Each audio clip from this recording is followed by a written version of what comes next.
ଯୁବ ଦଇତାପତି ତଥା ବିଜେପିର ରାଜ୍ୟ ଉପସଭାପତି ଭବାନୀ ଦାସ ମହାପାତ୍ରଙ୍କ ନେତୃତ୍ୱରେ ଏକ ବିଶାଳ ପଟୁଆରରେ ମହାପ୍ରଭୁଙ୍କର ଶ୍ରୀଅଙ୍ଗ ଲାଗି ବସ୍ତ୍ର ମାଳ ମହାପ୍ରସାଦ ତଥା ଆଶୀର୍ବାଦ ଚାଉଳ ସମଗ୍ର ରାଜ୍ୟର ବିଜେପି ସାଂସଦ ଓ ବିଧାୟକଙ୍କୁ ପ୍ରଦାନ କରିବାର ପ୍ରକ୍ରିୟା ଆରମ୍ଭ ହୋଇଛି। ଆଜି ଦୀପଦାନ କରିବା ପରେ ଜୟ ଶ୍ରୀରାମ ଧ୍ୱନି ଓ ଘଣ୍ଟ ଘଣ୍ଟା ତଥା ହୁଳହୁଳିରେ ପ୍ରକମ୍ପିତ ହୋଇଥିଲା ସିଂହଦ୍ୱାର।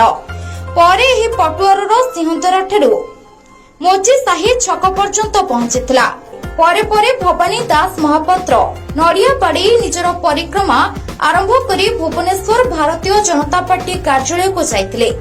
ସେଠାରେ ଭୁବନେଶ୍ୱରର ଲୋକସଭା ସଦସ୍ୟା ଅପରାଜିତା ଷଡଙ୍ଗୀ, ବିଧାୟକ ପ୍ରାର୍ଥୀ ବାବୁ ସିଂହ, ବିଧାୟକ ପ୍ରାର୍ଥୀ ଜଗନ୍ନାଥ ପ୍ରଧାନ, ବିଧାୟକ ପ୍ରାର୍ଥୀ ପ୍ରିୟଦର୍ଶୀ ମିଶ୍ର, ବିଧାୟକ ପ୍ରାର୍ଥୀ ଅରବିନ୍ଦ ଢାଲି, ଖୋର୍ଦ୍ଧା ବିଧାୟକ ପ୍ରାର୍ଥୀ ପ୍ରଶାନ୍ତ ଜୟଦେବଙ୍କୁ ମହାପ୍ରଭୁଙ୍କର ଖଣ୍ଡୁଆ ନୀଳଚକ୍ର ବାନା ମହାପ୍ରସାଦ ପ୍ରଦାନ କରି ନିଶ୍ଚିତ ବିଜୟ ବୋଲି ସାଧାରଣରେ ଆଲୋଚନା ହୋଇଥିଲା।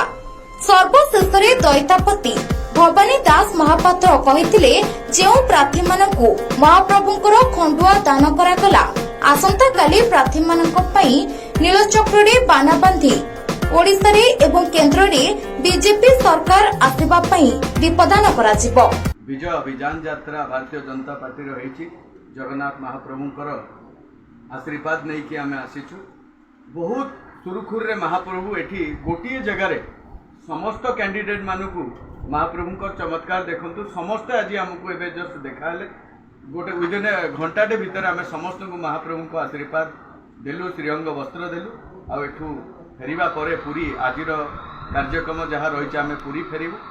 काली सकाळे महाप्रभु जगन्नाथ मंदिर रे संध्या बेलू समस्त कैंडिडेट मानक जो जो मानक आम जगन्नाथ महाप्रभुंकर श्रीअंग वस्त्र देलु तांको ना गोत्र रे नीलचक्र रे आम महाप्रभु को पताका लगेबू आ विजय सुनिश्चित करके आनिबू।